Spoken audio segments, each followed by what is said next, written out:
Hello all, welcome to our channel. ఈ క్లాస్లో వచ్చేసి మనము 7th క్లాస్కి సంబంధించిన సోషల్ సబ్జెక్టులోని 15th లెసన్ మరియు 16th 17th లెసన్ చూద్దాము. ఈ వీడియో కనుక మీకు నచ్చితే లైక్ చేయండి, షేర్ చేయండి, అలాగే సబ్స్క్రైబ్ కూడా చేయండి.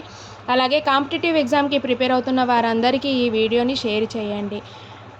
చూడండి, భారతదేశంలో బ్రిటిష్ సామ్రాజ్య స్థాపన 15th లెసన్ కదా. దీనిలో 1600 డిసెంబర్ 31 లండన్లోని బ్రిటిష్ ఈస్ట్ ఇండియా కంపెనీ స్థాపించబడింది. దీనిని రాయల్ చార్టర్ కంపెనీ ప్రకారం ఎలిజబెత్ రాణి 1 ఈ కంపెనీపై ఆధిపత్యం చూపించింది. ఈ కంపెనీపై బ్రిటిష్ ఈస్ట్ ఇండియా కంపెనీపై ఆధిపత్యంను చూపించింది. తర్వాత పోర్చుగీస్ దేశానికి చెందిన వాస్కోడిగామా 1498 మే 17న కేరళలోని కాలికట్ వద్ద కాలు పెట్టారు. ఇక్కడ కేరళలోని కాలికట్ వద్ద కాలు పెట్టారు. ఈయన వాస్కోడిగామా ఏం చేశారు? ఇండియాకి సముద్ర మార్గం కనుగొన్న వ్యక్తి ఎవరు? వాస్కోడిగామా. అలాగే 1510లో పోర్చుగీసు వారు వీరి యొక్క వర్తక కేంద్రాన్ని గోవా పనాజీలో నెలకొల్పారు. ఎవరు? పోర్చుగీసు వారు గోవాలో వారి వర్తక కేంద్రాన్ని నెలకొల్పారు. అలాగే బ్రిటిషు ఫస్ట్ నౌక ఆఫ్రికా పశ్చిమాన ప్రయాణించింది. బ్రిటిష్ వారి ఫస్ట్ నౌక ఎక్కడికి ప్రయాణించింది అంటే ఆఫ్రికా నుంచి పశ్చిమాన ప్రయాణించింది. అలాగే 17వ శతాబ్దంలో డచ్చి వారు 1605లో తొలి స్థావరం మచిలీపట్నంలో నెలకొల్పారు. ఎవరు? డచ్చి వారు మచిలీపట్నం. అలాగే పోర్చుగీస్ వారు వచ్చి గోవాలో. ఓకేనా. బ్రిటిష్ వారు 1639లో మద్రాసు మరియు 1661లో ముంబై మరియు 1690 కలకత్తా స్థావరాలను నెలకొల్పారు. బ్రిటిష్ వారు ఎక్కడ? ముంబై, మద్రాస్, కోల్కత్తా ఈ 3 ప్లేసులలో స్థావరాలను నెలకొల్పారు. అలాగే ఫ్రెంచి వారు 1673లో పాండిచ్చేరిలో తమ స్థావరాలను నెలకొల్పారు. అలాగే 1853లో రైలు మార్గం ముంబై టు థానే అంటే డల్హౌసీ వరకు ఏర్పాటు చేశారు. అలాగే 1857లో 3 విశ్వవిద్యాలయాల స్థాపన చేశారు. అలా కలకత్తా, ముంబై, చెన్నై అంటే మద్రాసులో 3 విశ్వవిద్యాలయాలను స్థాపన చేశారు. అలాగే 1773లో కోల్కత్తాలోని తొలిసారిగా సుప్రీంకోర్టు స్థాపించబడింది. ఎక్కడ? 1773 కలకత్తాలో తొలిసారిగా సుప్రీంకోర్టును స్థాపించబడింది. అలాగే 1857లో బొంబాయిలోని మొట్టమొదటి నూలు మిల్లు స్థాపించబడింది. 1857లో బొంబాయిలో మొట్టమొదటి నూలు మిల్లు స్థాపించబడింది. అలాగే ప్లాసీ యుద్ధం గురించి చూద్దాము. ప్లాసీ యుద్ధం వచ్చేసి 1757 జూన్ 23న జరిగింది. ఇది ఎవరెవరికి మధ్య అంటే రాబర్ట్ క్లైవ్ మరియు సిరాజ్ ఉద్ దౌలా వీరి మధ్యలో యుద్ధం జరిగినప్పుడు విన్ ఎవరయ్యారు అని అంటే ఎవరు గెలిచారంటే రాబర్ట్ క్లైవ్ గెలిచారు. అలాగే ఈ యుద్ధము భారతదేశంలోని బ్రిటిష్ సామ్రాజ్య స్థాపనకు నాంది పలికింది. ఏ యుద్ధం అంటే ప్లాసీ యుద్ధం వచ్చేసి భారతదేశంలో బ్రిటిష్ సామ్రాజ్య స్థాపనకు నాంది పలికింది. చూడండి, లండన్లోని ఈస్ట్ ఇండియా కంపెనీ ప్రధాన కార్యాలయము వాస్కోడిగామా. చూడండి, బ్రిటిష్ వారి మొదటి నౌక ఆఫ్రికా పశ్చిమ తీరం నుండి ప్రయాణించింది. అలాగే గ్రీస్ వారు వచ్చేసి భారతదేశం పశ్చిమ భాగాన గోవాలో ఏర్పాటు చేసుకున్నారు. వాస్కోడిగామా వచ్చేసి సముద్ర మార్గాన్ని కనుగొన్నాడు.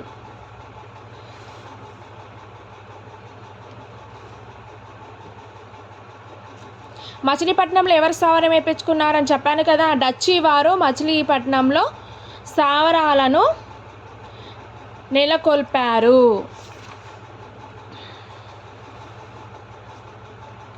నెక్స్ట్ చూద్దాము.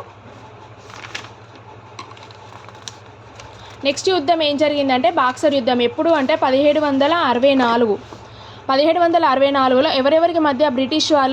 బ్రిటిష్ మరియు మీర్ ఖాసిము షా ఆలాము గజా ఉద్ ఔలా వీరి ముగ్గురి మధ్యన యుద్ధం జరిగినప్పుడు ఫైటింగ్లో విన్ ఎవరయ్యారు అని అంటే బ్రిటిష్ వారు గెలిచారు. అలాగే 1765లో 68 సంవత్సరం కాలంలో ఆంధ్రప్రదేశ్లోని కోస్తా జిల్లా కృష్ణా, తూర్పు, పశ్చిమ గోదావరి, విశాఖపట్నం, విజయనగరం, శ్రీకాకుళం, ప్రకాశం, గుంటూరు ఈ ప్రదేశాలను అప్పగించాలని హైదరాబాద్ నిజాంను ఈస్ట్ ఇండియా కంపెనీ ఒత్తిడి చేసి వారి దగ్గర నుంచి సైన్ తీసుకున్నారు అన్నమాట, సంతకాలను చేసుకున్నారు. ఈ ప్రాంతాన్ని మద్రాస్ కంపెనీని ఉత్తర సర్కారులుగా పిలిచేవారు. ఏ ప్రాంతాన్ని? ఏపీలో ఉన్న ఈ ప్రాంతాలన్నింటినీ మద్రాస్ కంపెనీ ఏం పిలిచేదంటే ఉత్తర సర్కారులుగా పిలిచేవారు. అలాగే 1857లో సిపాయిల తిరుగుబాటు చూద్దాము. 1857 మే 10 సండే రోజు జరిగిన ప్రదేశం ఎక్కడ అంటే మీరట్లోని మిలిటరీ కంటోన్మెంట్ సైనిక స్థావరం జరిగింది. అలాగే 1857 సిపాయిల తిరుగుబాటు ప్రథమ స్వతంత్రం అన్నది ఎవరు అని అంటే వి సవర్కర్. ఎవరు? వి సవర్కర్. సిపాయిల తిరుగుబాటు ప్రథమ స్వతంత్రం అన్నది సవార్కర్. అలాగే సిపాయిల తిరుగుబాటు ప్రధాన కార్యాలకులు ఎవరు అంటే లార్డ్ డల్హౌసీ.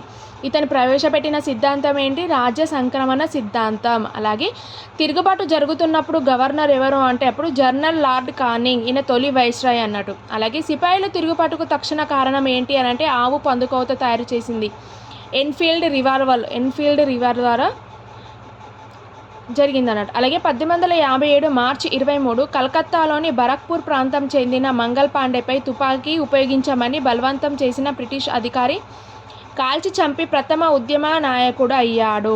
ఎవరు అని అంటే ఇప్పుడు మంగల్ పాండే ఉన్నారు కదా, అతని తుపాకీ ఉపయోగించమని బ్రిటిష్ వారిని కాల్చి చంపమని బలవంతం చేసి అతని ప్రథమ ఉద్యమ నాయకుడు అయ్యాడు. అలాగే 1857 మే 10లో అసలైన తిరుగుబాటు ఎక్కడ అంటే మీరట్లో ప్రారంభమైంది. ఎప్పుడు? 1857 మే 10లో. అలాగే నెక్స్ట్ డే మే 11న వచ్చేసి మండే రోజు యమునా నది దాటి ఢిల్లీ చేరుకొని ఎర్రకోటలో చివరి మొఘల్ చక్రవర్తి అయిన బహదూర్ షా జాఫర్, రెండవ బహదూర్ షా జాఫర్ని గృహ నిర్బంధించి అతనినే నామమాత్రపు చక్రవర్తిగా ప్రకటించారు. అప్పుడు తర్వాత బ్రిటిష్ సేనాని హాడ్సన్ అయిన రెండవ బహదూర్ షా జాఫర్ని బంధించి బర్మాకు పంపగా 1862లో ఇతను చనిపోయారు. రెండవ బహదూర్ షా 1862లో చనిపోయారు. తర్వాత కాన్పూర్ యూపీ, ఇక్కడే తిరుగుబాటుకి నాయకత్వం వహించింది. అలాగే దీంట్లో వచ్చేసి నాయ సాబబ్, ఈయన పుష్ప కుటుంబానికి చెందిన నాయన సాహెబ్. ఈయన నిక్నేమ్ వచ్చేసి దొండెఫంత్. ఇతని సైన్యం నాయకత్వం వహించింది ఎవరు అని అంటే తాంతియా తోపే. మరియు ఇక్కడ జరిగిన తిరుగుబాటును బ్రిటిష్ వారు అణిచివేశారు. అలాగే ఝాన్సీ లక్ష్మీబాయి వచ్చేసి ఝాన్సీ పాలకుడైన గంగాధర్ రావు వైఫ్ ఎవరంటే లక్ష్మీబాయి. రియల్ నేమ్ వచ్చేసి మణికర్ణిక. అలాగే లక్ష్మీబాయికి గుర్రాలు, సారంగి బాధలు అనేవి ఉన్నాయి. ఈమె దత్తపుత్రుడు ఎవరు అంటే స్టిఫిసన్. అంటే ఎవరు? దామోదర్. ఇక్కడ జరిగిన తిరుగుబాటును కూడా అణిచివేశారు. ఎక్కడ? యూపీలో జరిగిన ఝాన్సీ లక్ష్మీబాయి పాలకుడు ఉన్నారు కదా, అక్కడ కూడా అణిచివేశారు. అలాగే హైదరాబాద్లోని సిపాయిల తిరుగుబాటు జరుగుతున్నప్పుడు ఏం జరిగిందో చూద్దాము. హైదరాబాద్ నిజాము అయిన అఫ్జల్ ఉద్ దౌలా వచ్చేసి ఇతను బ్రిటిష్ వారికి సహాయం చేసినందుకు ఇచ్చిన బిరుదు ఏంటి అంటే స్టార్ ఆఫ్ ఇండియా. ఇక్కడ తిరుగుబాటుకి నాయకత్వం వహించింది ఎవరు అంటే తుర్బేజ్ ఖాన్. ఇక్కడ నాయకత్వం ఎవరు వహించారు అంటే తుర్బేజ్ ఖాన్.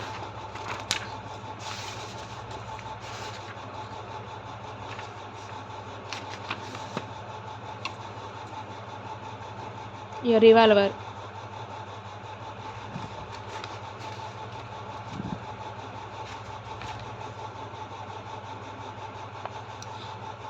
మీరట్లో సిపాయిల తిరుగుబాటు దృశ్యం.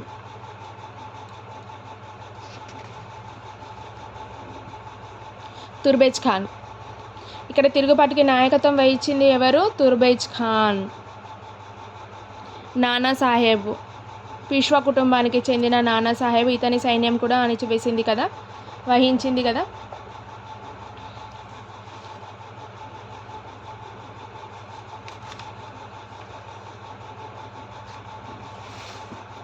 చూడండి తర్వాత ఏమైంది, ఇతని అనుచరుడు వచ్చేసి మౌల్వీ అల్లావుద్దీన్. ఇతని అనుచరుడు వచ్చేసి మౌల్వీ అల్లావుద్దీన్. వీరిద్దరు కోటలోని బ్రిటిష్ రెసిడెన్సీపై అంటే ఉమెన్ కాలేజీపై దాడి చేశారు. కోటిలో ఉన్న బ్రిటిష్ ఉమెన్స్ కాలేజీపై దాడి చేశారు. దాడి చేసినందుకు తుర్బేజ్ ఖాన్ని తుఫ్రాన్ మెదక్లో కాల్చి చంపినారు. తుర్బేజ్ ఖాన్ని ఎవరు చంపారు అని అంటే బ్రిటిష్ వారు. అలాగే తిరుగుబాటు విఫలానికి కారణం ఏంటి అని అంటే సరైన ప్రణాళిక లేదు వీళ్ళలో, మరియు సైనికులలో అనైక్యత మరియు పాత ఆయుధాలను ఉపయోగించటం వల్ల విఫలానికి కారణము అయ్యాయి.